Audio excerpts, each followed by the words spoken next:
Hi, good morning, everybody. Thanks for joining us today. Canvas Teacher App. My name is Angel Pablico-Kobayashi. I'm one of the instructional designers here at ATS.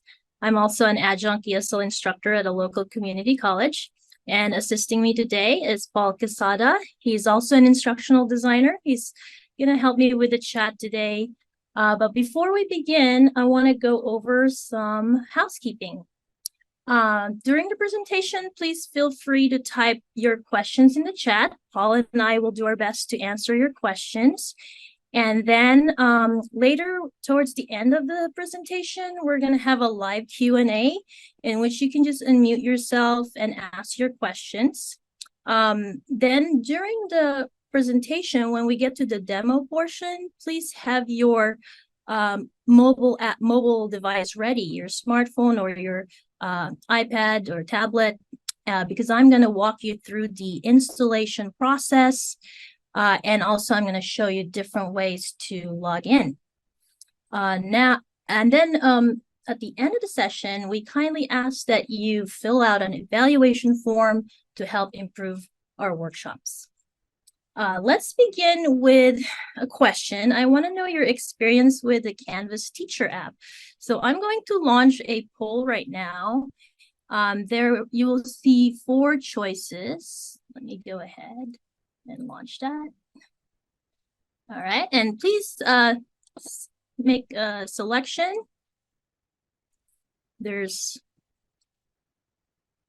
I've never used it. I have the app.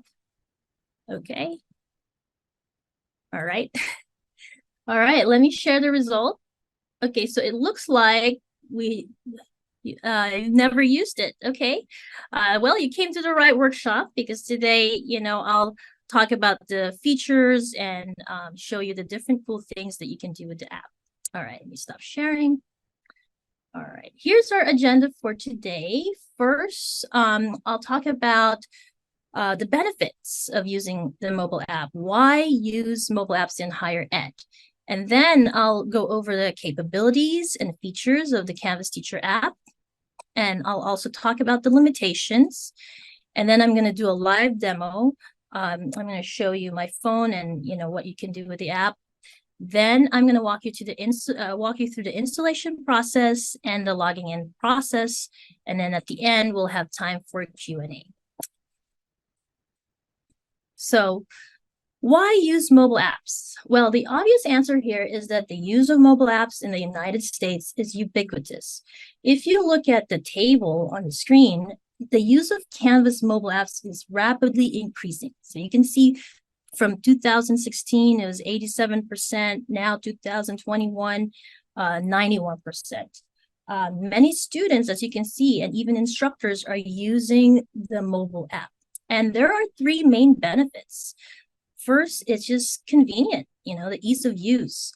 Today, students are dependent on their smartphones for texting, emailing, social media, sharing campus news and events, distributing teaching materials. They also use this for completing surveys, polling, and participating in discussions and more. In this always connected world, mobile apps connect your students. Hence, it's imperative that your online courses also become mobile-centric. Another benefit is customizability. Each university has a unique set of culture, procedures, and services. As a result, each needs mobile apps that best suits their needs. And lastly, instant updates. With mobile apps, mobile apps can provide a way to send out broad communications about campus events, alerts, and other highly time-sensitive information. Now let's review the capabilities of the Teacher app.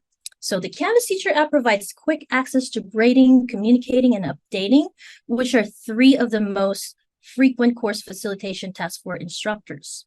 With the Canvas Teacher app, you can post announcements anywhere and anytime. You can manage your assignments. You can participate in course discussion and monitor your discussion boards.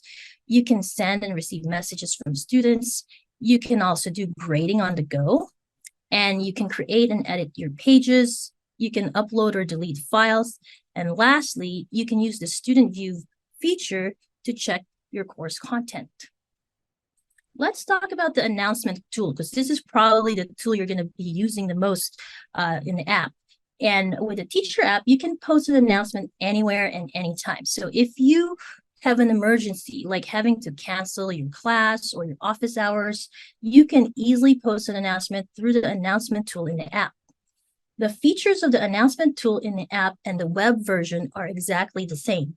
So you can add and delete announcements. You can also reply and add attachments to your announcements.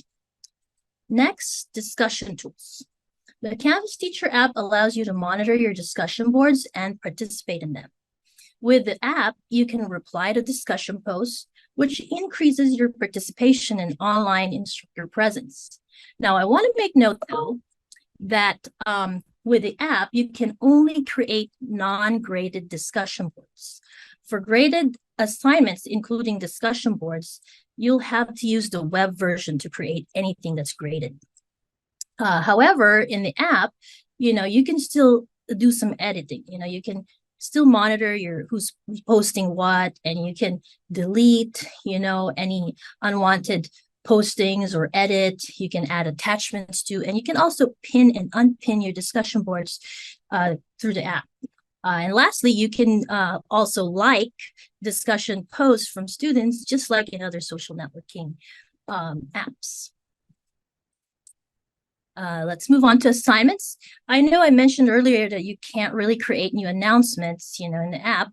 However, you can still edit assignment details, such as spelling errors, typos, and you can change settings like the due dates, and also the points. So if you need to make some adjustments to your assignments, you can do so in the app. And you can also publish unpublished assignments that you created earlier. So the app is really ideal for viewing assignment submissions and rubrics. So you can check who has already completed the assignments, the quiz, or who has already submitted, and you can also check which students have not submitted yet or still need to complete the quizzes or assignments. Next is grading on the go.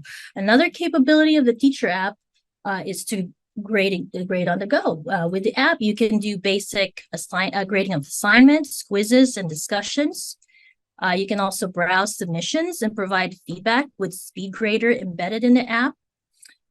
Later, I will show you how to do all this in the demo, but I do want to emphasize one limitation, and that is you cannot view the grade book in the app, so you won't be able to see the spreadsheet with the grade columns. Entering grades in the app is different from the web version. And again, I'm going to demo that in just a little bit. The last feature that I want to highlight is quick access to your Canvas inbox. With the app, you can quickly reply to student messages. You can also send a message to everyone in your class. You can receive messages. You can send messages to individual students. So basically, you can use the same filtering feature that's available on the web version. One cool thing about the inbox or the app is that once you log in once, you will stay logged in. You don't have to log in again. So you're accessing your inbox is faster than compared to the web version. While the Teacher app has some cool features, there are also some limitations. With Canvas Teacher app, you cannot create new assignments, quizzes, or graded discussions, which I already mentioned. And you cannot create or add items to or remove items from modules. So you know how on the web version, you can easily drag and drop items from one module to another, or you can rearrange the items under one module. Unfortunately, you can't do that in the app. You cannot create rubrics or outcomes. You can view them, but unfortunately, you can't create new ones in the app. And also, if you have one of those large classes with many students and you created groups and created discussion boards for those groups, you won't be able to reply to group discussions. You can still monitor, and see what students are posting, but you can only reply to whole class discussions or non-graded discussions. Another thing you cannot do is you cannot change the submission type of an assignment.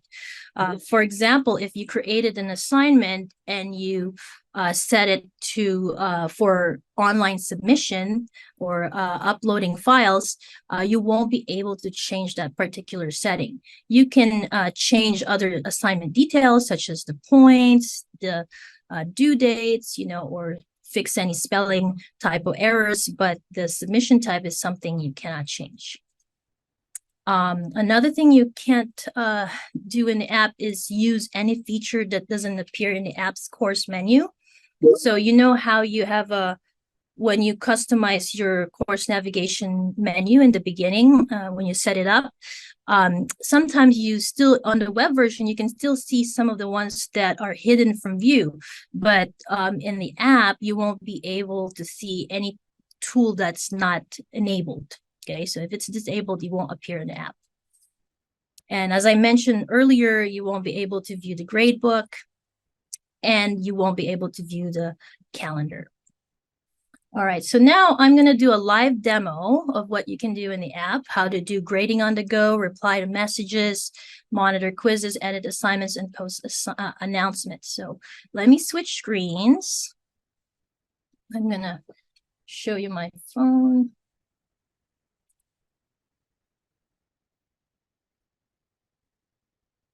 Can you guys see my phone yet? Okay, there it is. Good. All right, so this is what the Canvas Teacher app looks like from outside. There's the yellow tile, Canvas Teacher. When you enter the app, the first thing that you'll see is the dashboard. Okay, so this shows you all the courses that you currently teach. So now you can see the courses that I teach. There's ESL 650, 608, and all the way down to my sandbox. But I want to emphasize the 3 icons that you see on the bottom. So there's the courses, to do, and inbox. Okay, so if you right now we selected the courses icon, and that basically shows you all your courses, your current courses.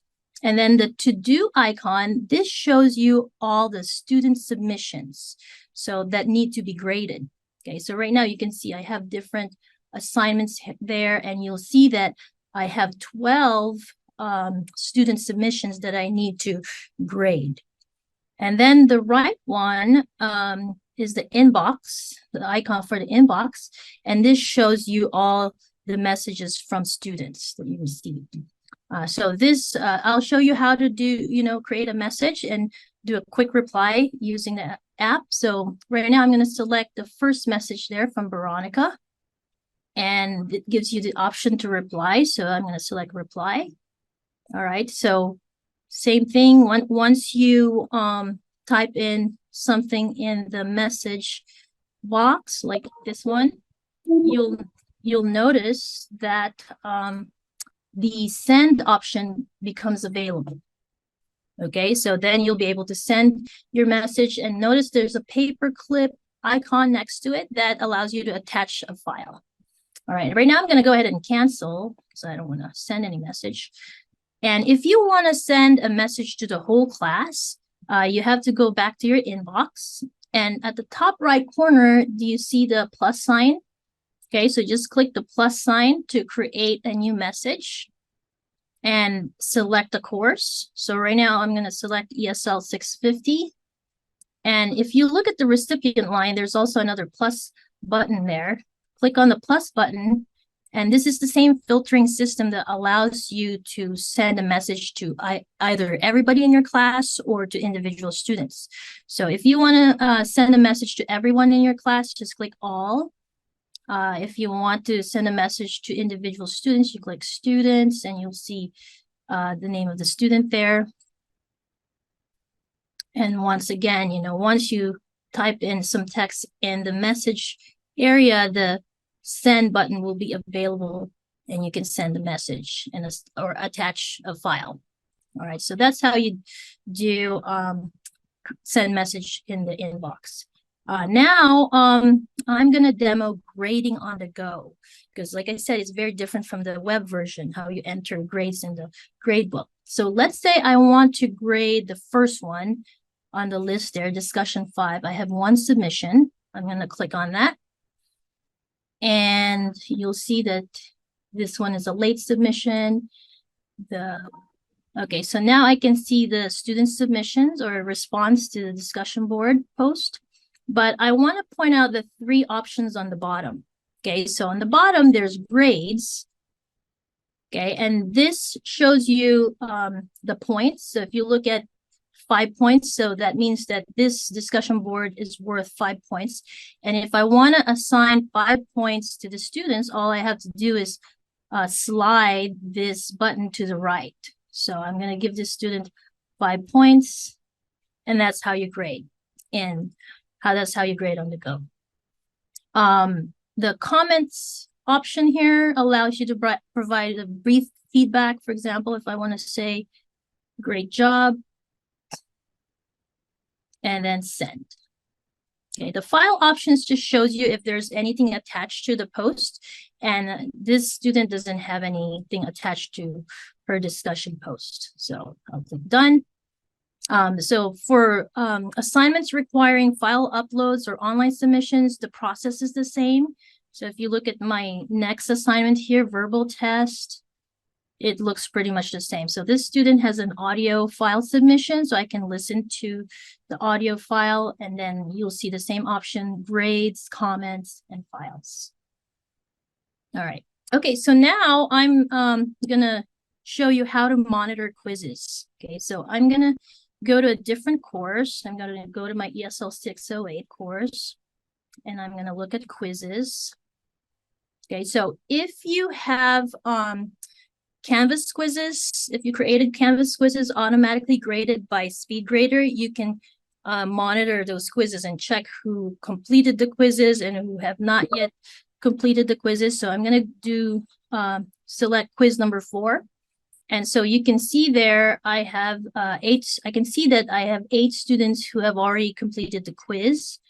8 of them have been graded automatically by SpeedGrader, and then 8 still have not done the quiz, have not yet completed the quiz. And there's nothing for needs grading. All right, next thing I want to demo is how to edit assignments. Okay, so I'm going to go ahead and click assignments, and I'm going to choose one of my assignments here. Okay, pronunciation task 4. So you'll notice the due, like if I want to change the due date, because this one has a past due date, April 9th. If I want to change some details in this assignment, all I have to do is click edit. So if you look at the top, there's the option to edit. Okay, and then this allows you to edit the text. So if you see some typo or spelling errors, you can fix that. If you scroll down, you'll see the different options. So you can change the points, like I said, of assignments in the app. You can also change the way you want the points, the grade displayed. Right now it's set at points, but you can change it to letter grade or complete, incomplete. And this is one important button right here, the publish button. Okay, so if you're ready to publish, maybe you created it earlier, but you didn't have time, and now you did some editing, you can publish any assignment that's unpublished through the app.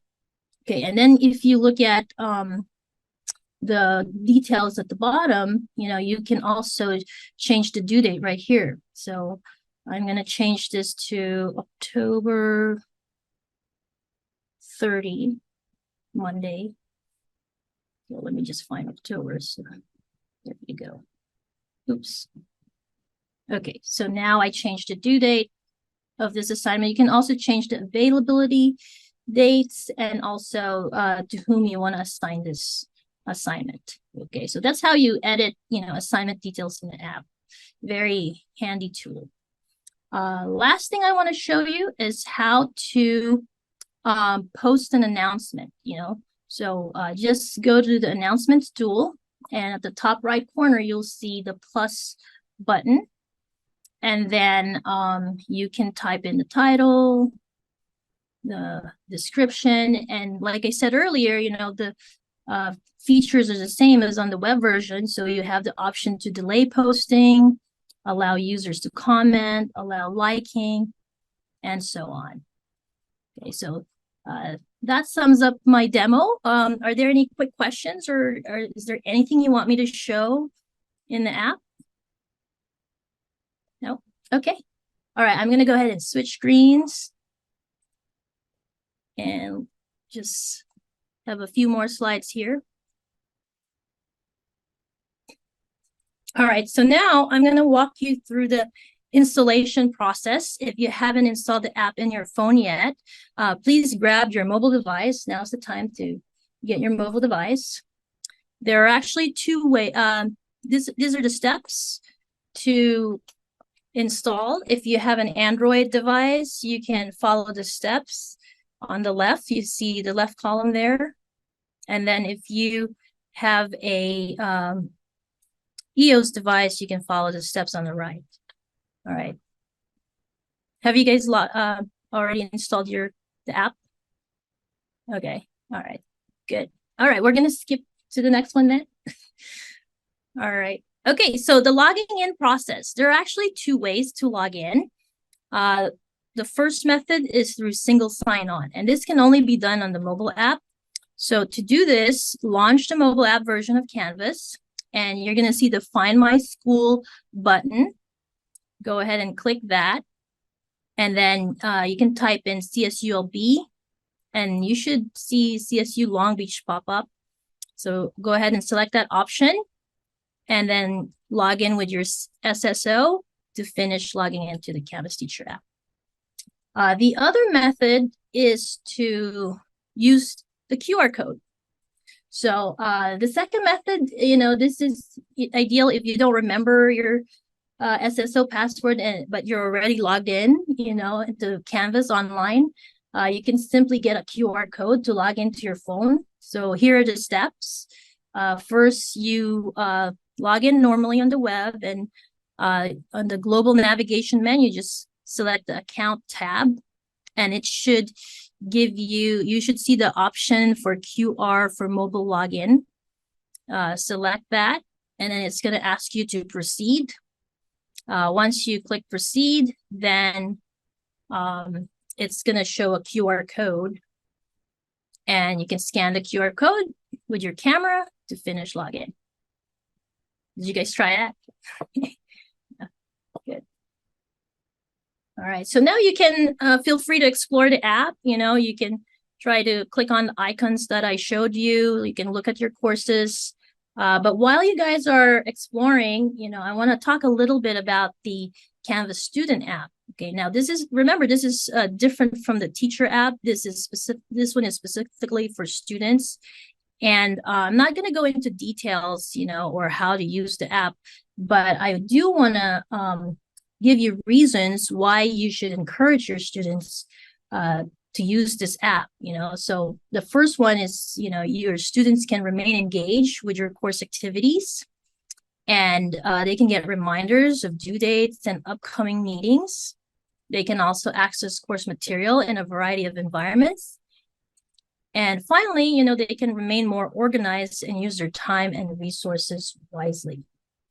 So I hope you enjoyed my presentation. Are there any questions right now? No? All right. Okay, thank you. I have some resources for you here. Thank you for coming. All right, bye.